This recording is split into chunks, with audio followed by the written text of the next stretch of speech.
In a quiet, forgotten corner of the countryside where the hills rolled like green waves and the woods whispered secrets to the wind, there lived a man named Elias.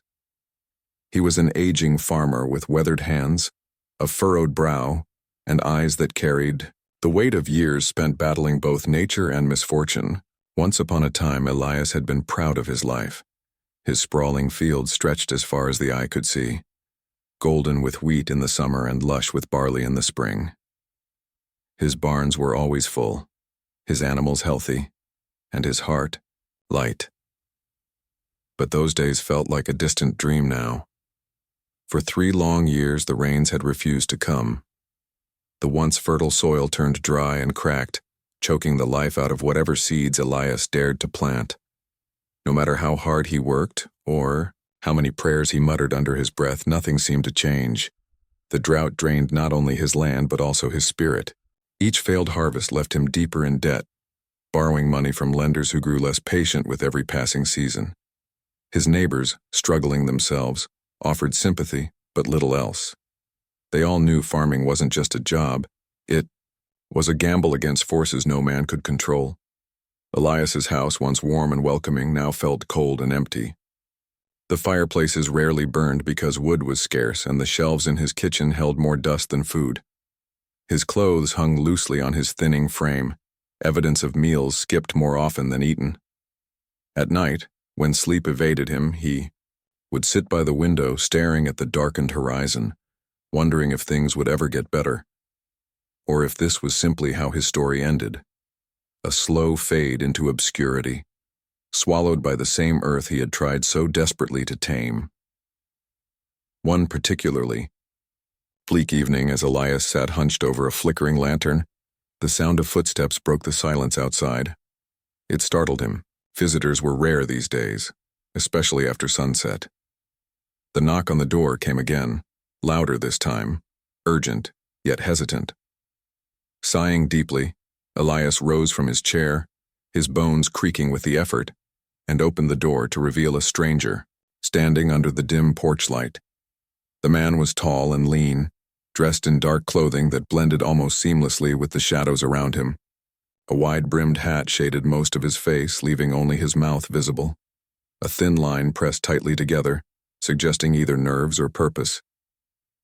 "Are you Elias?" the man asked, his voice low and gravelly, as though it hadn't been used in some time. Elias nodded cautiously, unsure what to make of this unexpected guest. "I have a job for you," the stranger continued without waiting for an invitation inside. "It pays well. Enough to cover your debts and maybe even buy yourself some peace for a while." Elias frowned, suspicion creeping into his thoughts. What kind of work could this man be offering, and why would anyone pay him, a struggling farmer with nothing to offer but calloused hands, to do anything?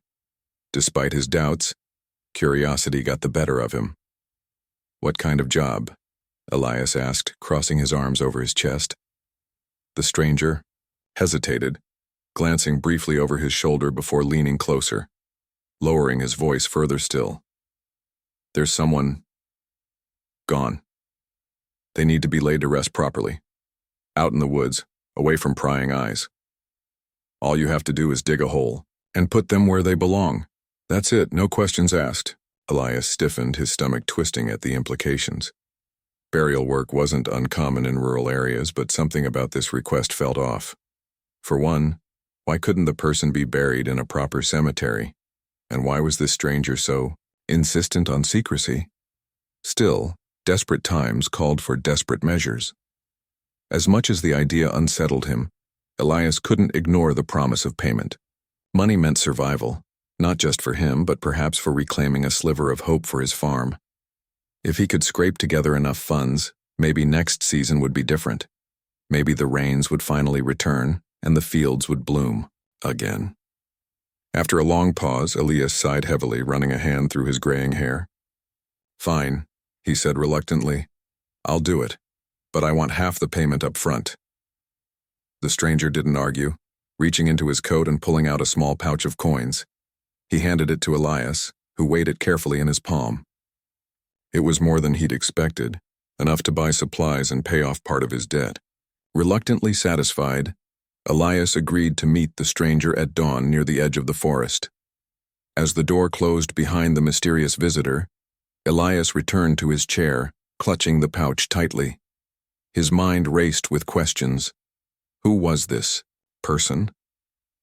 Why had they chosen him for such a morbid task? And who exactly was he being asked to bury? The answers eluded him, but one thing was certain. Tomorrow would bring challenges unlike any he'd faced before. For now, all he could do was wait, and hope that the decision he'd made wouldn't haunt him forever. The night dragged on endlessly, the darkness outside pressing against the thin walls of his home like a living thing. Sleep evaded Elias entirely, his thoughts consumed by the stranger's words and the weight of the coins in his pocket. By the time the first rays of sunlight pierced through the curtains, he was already dressed and ready, the shovel resting against his shoulder as he stepped out into the crisp morning air. Little did he know this day would mark the beginning of a journey far greater and far stranger than anything he could have imagined. The next morning, Elias woke before the sun had fully risen, his body stiff from a restless night. The weight of the stranger's offer lingered in his mind like a shadow he couldn't shake. He tried to focus on the practicalities, the coins in his pocket, the promise of relief from his mounting debts, but unease gnawed at him. Still, there was no turning back now. He tightened his grip on the shovel and set off toward the edge of the forest, where the stranger had instructed him to wait. The path leading into the woods was narrow and overgrown, as though it hadn't been used in years. The trees loomed tall and ancient, their gnarled branches twisting together overhead to form a canopy that blocked out much of the sunlight. As Elias walked deeper into the forest, the air grew cooler, heavy with the scent of damp earth and decaying leaves. The only sounds were the crunch of his boots on the uneven ground and the occasional rustle of unseen creatures moving through the underbrush. It wasn't long before he began to feel as though the forest itself was watching him, its silence pressing down on him like a weight. When he reached the designated spot, a small clearing surrounded by towering oaks, he found the stranger already waiting for him. The man stood near the center of the clearing, his dark clothing blending seamlessly with the shadows cast by the trees. Beside him lay a coffin, draped in a plain white cloth that seemed almost too pristine against the rugged backdrop of the forest floor. The sight sent a chill running down Elias's spine, though he couldn't quite explain why.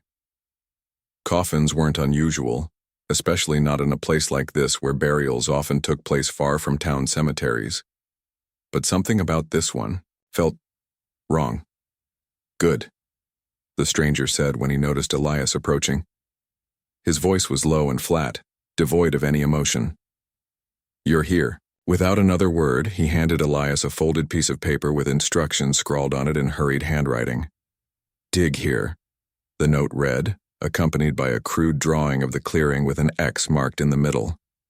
The stranger then turned and began walking away, disappearing into the trees without so much as a backward glance. Elias stared after him, confusion bubbling up inside him. Was that it? No explanation? No further guidance? Just a coffin and a hastily written note. For a moment he considered calling out, demanding answers, but the words died in his throat. What would he even say? Instead, he let out a frustrated sigh and knelt beside the coffin, studying it more closely. The wood was polished and smooth, clearly expensive, which contrasted sharply with the simplicity of the burial site.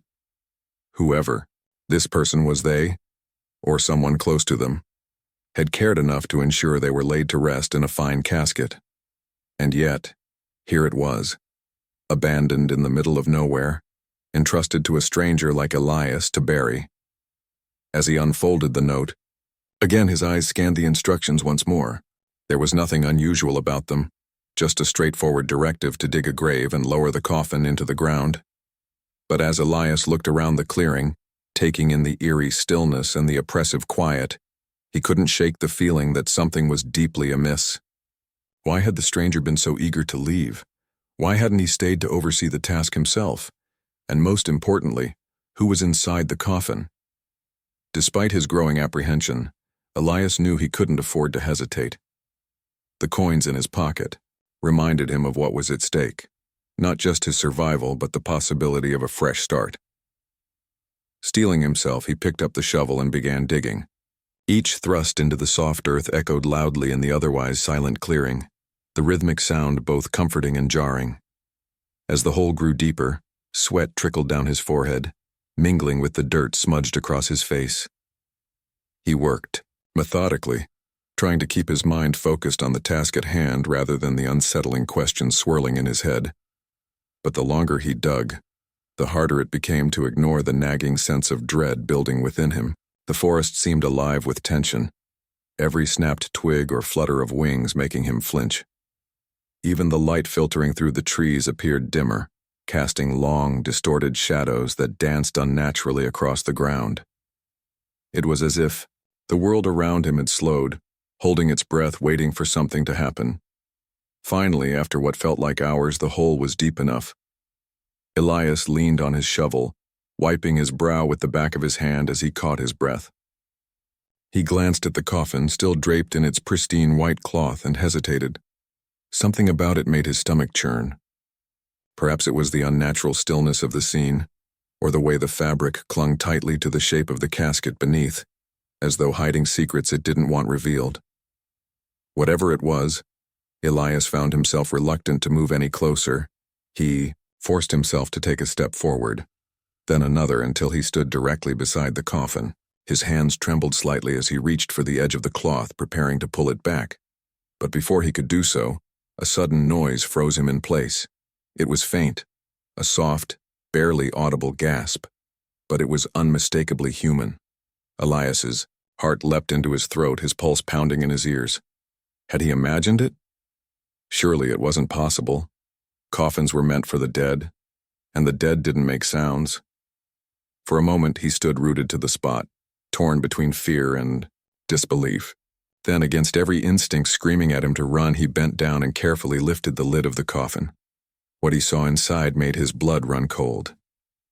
Lying there, pale but unmistakably alive, was a young woman. Her chest rose and fell with shallow, ragged breaths. Her lips parted slightly as though struggling to draw in air. Her eyes, closed until now, fluttered open, meeting his gaze with a mixture of confusion and terror. "Where am I?" she whispered hoarsely, her voice barely audible. Elias stumbled backward, nearly dropping the lid in his shock. This wasn't supposed to happen. She wasn't supposed to be alive. Yet here she was, staring up at him, fragile and vulnerable, her life hanging by a thread. In that instant, Elias realized two things. First, that he had been lied to, manipulated into doing something far darker than he'd ever imagined. And second, that his choices from this point forward would change everything for both of them. Elias stood frozen, his mind racing as he stared down at the young woman in the coffin. Her eyes, wide and glassy, locked onto his with a mixture of fear and confusion. The sight of her alive, breathing, trembling, fragile yet undeniably real, shattered everything Elias thought he knew about this strange task. His heart pounded so loudly in his chest that it drowned out the sounds of the forest around him. For a moment, all he could do was gape, unsure whether to believe what he was seeing or if some cruel trick of fate had played a joke on his senses. "Where am I?"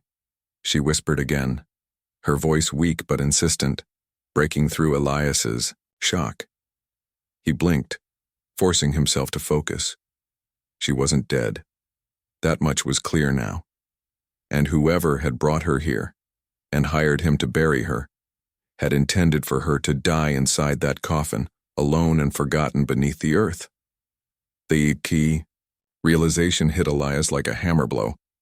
This wasn't just a burial, it was an act of cruelty disguised as finality. Someone wanted her gone, not because she had passed away naturally, but because they didn't want her alive anymore. Shaking off his paralysis, Elias dropped to his knees beside the coffin. "You're safe," he said quickly, though his own voice trembled with uncertainty. "I won't hurt you." He reached out cautiously, helping her sit up. She winced, her body stiff and unsteady, after lying motionless for who knows how long. Her hands clutched the edges of the coffin as she tried to steady herself, her breathing shallow but growing stronger with each passing second. Her clothes were simple but clean, and her dark hair framed a face that might have been beautiful under different circumstances. Now, however, it was pale and drawn, marked by exhaustion and fear. "What happened to me?" she murmured, looking around the clearing with wide, disoriented eyes. "Why am I here?" Her gaze fell on the hole Elias had dug, and her expression turned to one of horror. "Was I buried?" "No," Elias said firmly, trying to sound more confident than he felt. "Not yet. But we need to get you out of here. Right now." He glanced over his shoulder, half expecting the stranger to reappear from the shadows, but the forest remained eerily silent. Still, the sense of danger lingered, pressing down on him like a weight. Whoever had sent him here would surely return when they realized their plan had failed. They wouldn't take kindly to being thwarted. Helping her out of the coffin proved harder than Elias anticipated. Her legs buckled beneath her when she tried to stand, and he had to support her weight as they stumbled away from the grave. She leaned heavily against him, her frail frame shaking with every step. "What's your name?" he asked gently, hoping conversation might distract her from the fear radiating off her in waves. "Lila," she replied softly, her voice barely audible. "My name is Lila." "I'm Elias," he said, tightening his grip on her arm to keep her steady. "Listen, Lila, I don't know why you're here or who put you in that coffin, but we can figure that out later. Right now, we need to leave. This place isn't safe." She nodded weakly, trusting him despite the terror in her eyes. Together, they moved slowly toward the edge of the clearing, putting as much distance as possible between themselves and the open grave. Elias kept glancing, back nervously, half expecting someone or something to emerge from the trees. But the forest remained still, its silence oppressive and unnatural. Once they reached the tree line, Elias paused, letting Lila rest against a sturdy oak while he caught his breath. Her condition worried him. She was weak, clearly malnourished, and possibly injured, though he couldn't tell how severe her injuries might be without closer inspection. More troubling was the fact that she seemed to have little memory of what had happened to her. When he pressed her for details, she could only recall fragments: being ill, surrounded by people whose faces blurred together, voices whispering about letting her go. Whether she meant letting her go in the sense of death or freedom, she couldn't say. Elias frowned, piecing together the implications. Someone close to her, perhaps family, friends, or even strangers with ulterior motives, had decided she was better off dead. Maybe they believed she wouldn't recover from whatever illness had taken hold of her. Or maybe there was another reason, something darker and more sinister. Whatever the case, they had chosen to dispose of her quietly, far from prying eyes, counting on no one questioning her disappearance. As these thoughts swirled in his mind, Elias made a decision. He couldn't abandon Lila, not now, not after finding her alive in that coffin. Taking her back to the village was out of the question. They'd be walking straight into the lion's den. Instead, he resolved to take her somewhere safe, somewhere hidden, where those who sought to harm her couldn't find her. It wouldn't be easy. The wilderness was vast and unforgiving, especially for two people unprepared for survival. But staying put wasn't an option either. "We're leaving," he told her firmly, helping her to her feet once more. "We'll head deeper into the woods. There are old shelters there, places hunters use during the winter. We can hide until we figure out what to do next." Lila hesitated, her eyes searching his face for reassurance. "Why are you helping me?" she asked finally, her voice tinged with both gratitude and suspicion.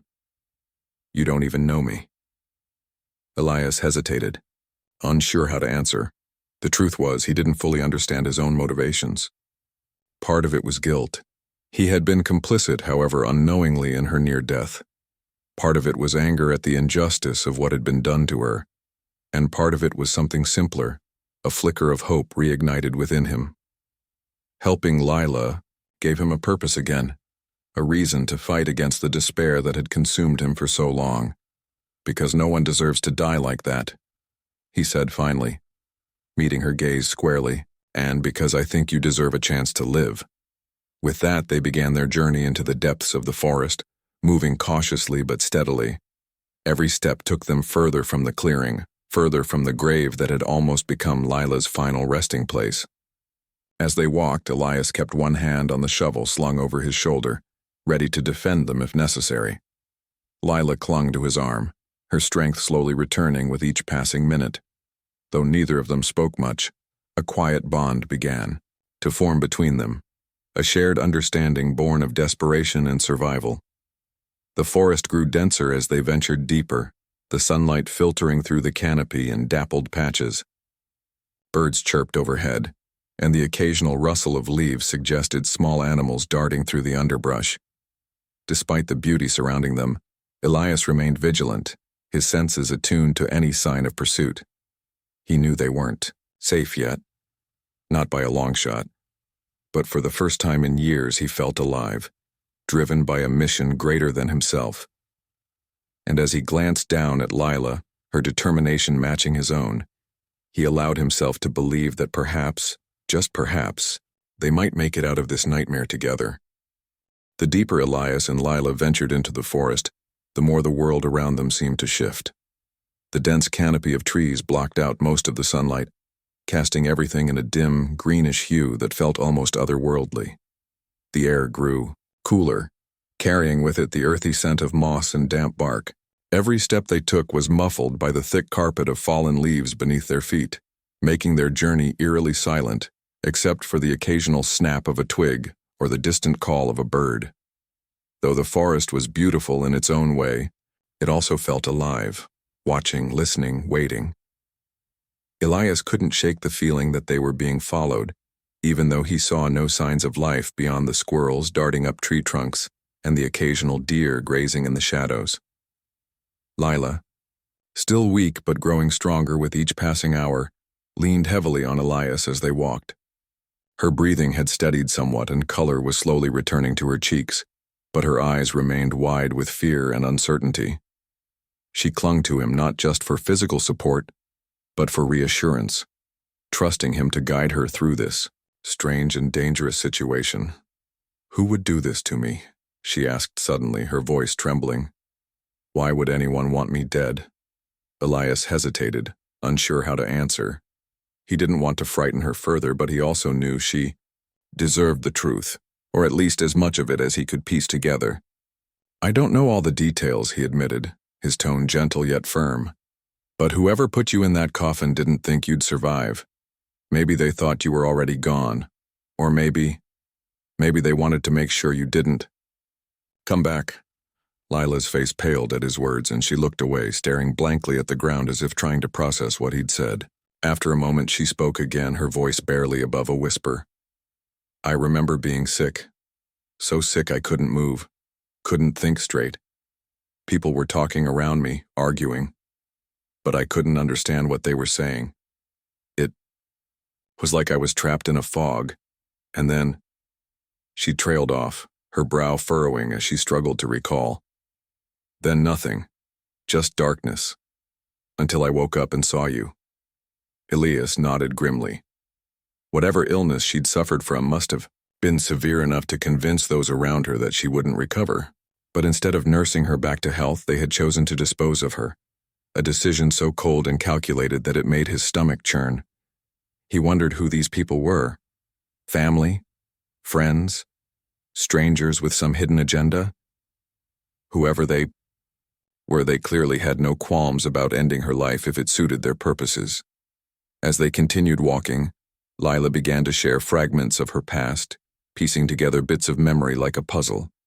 She told Elias that she had lived in a small town not far from the forest, working as a seamstress to support herself after losing both her parents to illness years earlier. Life had been hard but manageable until recently, when she fell ill. At first, she believed the townspeople had cared for her, bringing food and medicine to her tiny cottage.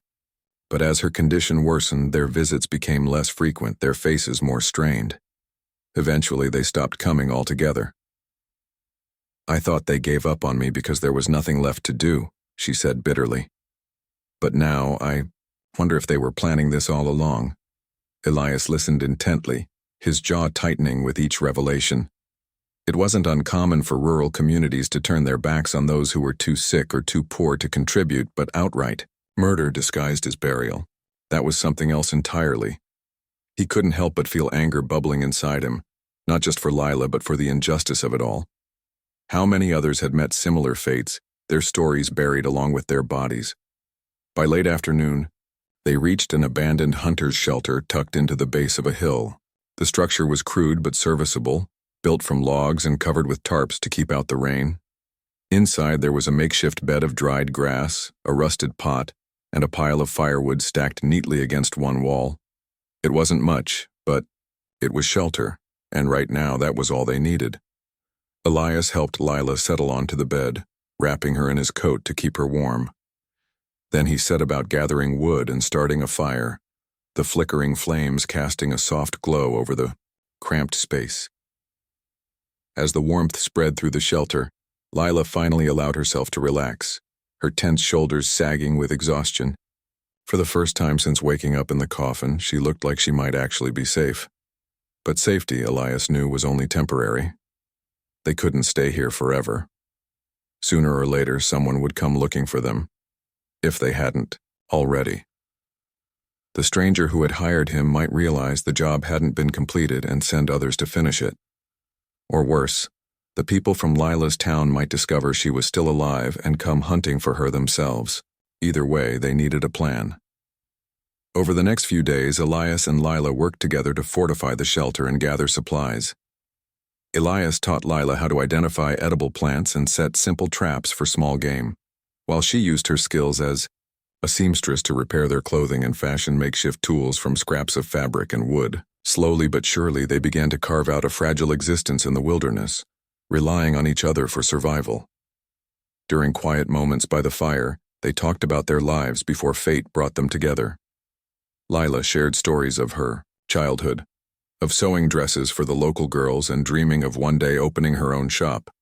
Elias spoke of better times on his farm, of golden fields swaying in the breeze and laughter echoing through his home.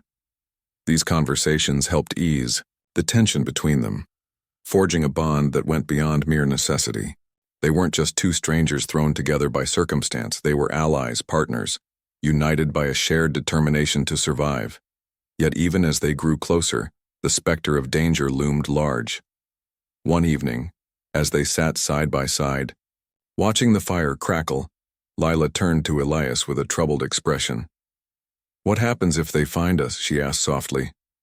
"What if they come back?" Elias met her gaze, his resolve unwavering. "Then we'll fight," he said simply.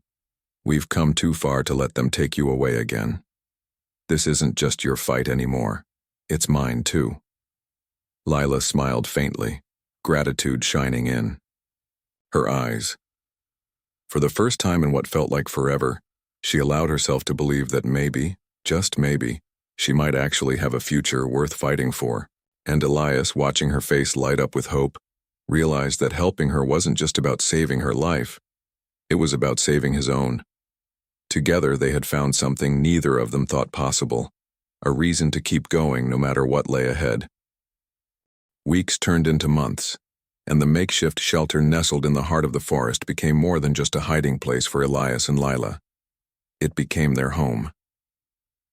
What had started as a desperate attempt to survive evolved into something neither of them had anticipated, a new life built on trust, resilience, and an unspoken promise to protect each other no matter what.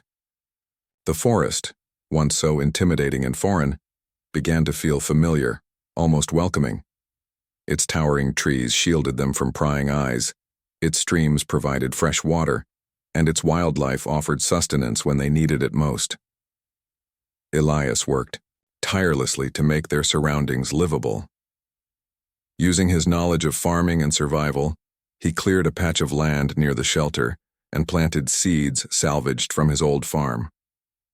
Though the soil here wasn't as rich as his former fields, it was enough to grow vegetables that sustained them through the changing seasons. He also taught Lila how to tend to the crops, patiently guiding her hands as she learned to sow and harvest.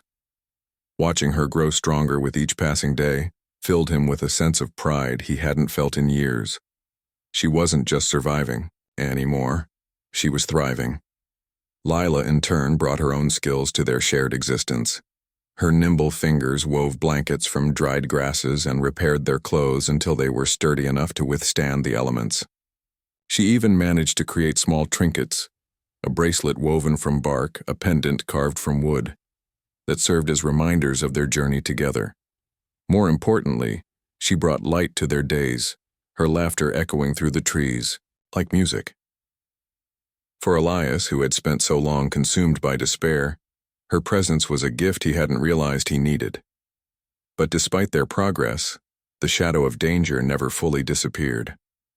Every rustle in the bushes or distant sound of footsteps sent their hearts racing, reminding them that the people who had tried to bury Lila alive could still be out there, searching. To prepare for the worst, Elias kept the shovel close at hand, sharpening its edge until it could double as a weapon if necessary.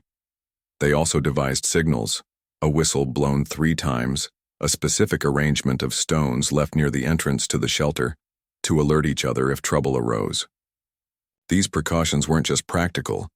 They gave them a sense of control over a situation that otherwise felt unpredictable and frightening. One crisp autumn morning, as golden leaves swirled around them like confetti, Lila broke the silence, between them with a question that had clearly been weighing on her mind. "Do you ever think about going back?" she asked, her voice hesitant. "To your farm, I mean." Elias paused, leaning on his hoe as he considered her words. The thought of returning to the place where everything had gone wrong was bittersweet. His farm represented both his greatest triumphs and his deepest failures. But now, standing here, with Lila beside him, he realized something important. The farm wasn't what mattered. It was the life he built, and rebuilt, with his own 2 hands. And that life, he decided, didn't have to remain tied to the past. "Not really," he admitted after a moment.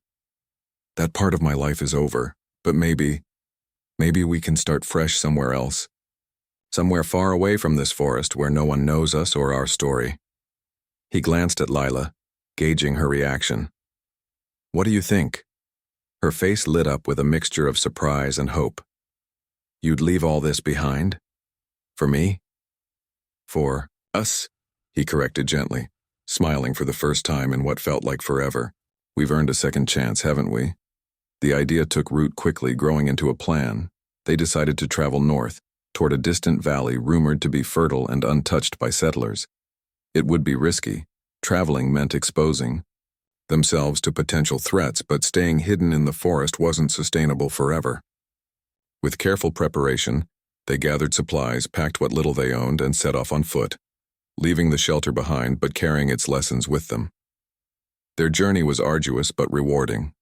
Along the way, they encountered challenges, steep trails, sudden storms, moments of doubt.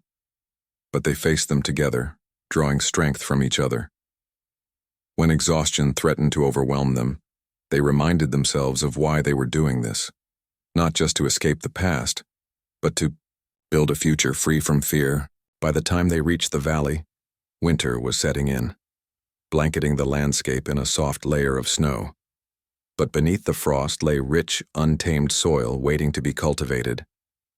In the spring, they began anew.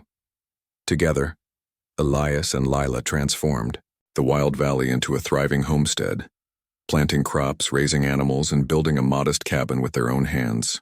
Word of their success spread slowly among travelers, inspiring tales of 2 strangers who defied death and despair to carve out a life worth living. Some called it luck, others called it fate. But Elias and Lila knew better. Their happiness wasn't the result of chance. It was the product of hard work, courage, and an unbreakable bond forged in the darkest of times. Years later, sitting on the porch of their cabin as the sun dipped below the horizon, Elias reflected on how far they'd come. Beside him, Lila hummed softly, her hands busy sewing yet another creation, one she promised would be his birthday gift. He chuckled, shaking his head at her endless creativity. Life wasn't perfect. They still faced hardships, and memories of the past occasionally surfaced. But it was good. Better than good, in fact. It was full. As the stars began to twinkle in the night sky, Elias reached over and took Lila's hand in his. "Thank you," he said quietly, his voice thick with emotion. "For giving me a reason to keep going." She smiled, squeezing his hand in return. "No, Elias, thank you. If it weren't for you, I wouldn't be here at all." They sat in comfortable silence, watching the fireflies dance in the cool evening air. In that moment, surrounded by the fruits of their labor and the warmth of their partnership, they knew they had found something rare and precious. Redemption, rebirth, and a love that had grown from the ashes of loss. Whatever challenges lay ahead, they would face them together, as equals, as survivors, and as proof that even in the darkest moments, life has a way of opening its eyes when you least expect it.